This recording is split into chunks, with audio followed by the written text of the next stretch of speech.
Fight2Win 155. Hats off to Seth, Missy, and all of Team No Sleep for keeping jiu-jitsu going on during the pandemic. I'll give you a bit of a secret about Fight2Win. Best fights are usually on the undercard.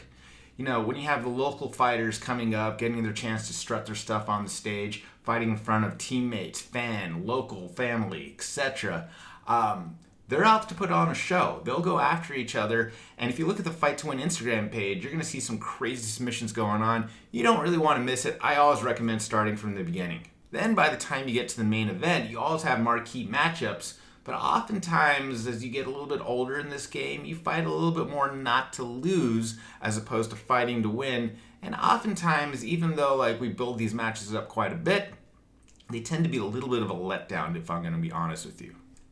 I'd be shocked if this is the case in the main event for Fight2Win 155.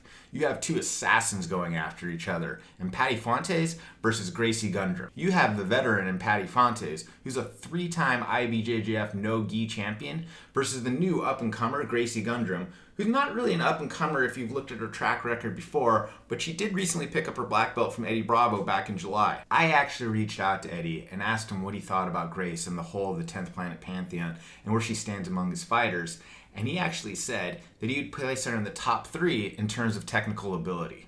That's high praise right there. And again, these two women are assassins. They're going to go after each other. I think this is going to be a great match. I think you're going to see a lot of technical wizardry that you wouldn't see in a main event. And I'm going to be bold and say I think there might be a submission on this match one right there. Actually, I'm going to be a little bit bolder than that. I never leave you hanging when I make these previews. I always make a prediction, whether I'm right or wrong on this. I'm going with Grace on this one. You know, as decorated and as much of an admirer as I am Patti, to take nothing away from her, I'm getting the impression that we're watching something special as we're seeing Grace come up the ranks. And now, in her biggest test of all, coming up against Patti on the Fight2Win stage, we'll really see what she's made out of. I'm definitely going to be watching. Looking forward to Fight2Win 155. There's lots of other great matches on the card, too. Again, check out the undercard as well. We'll see you on the mat.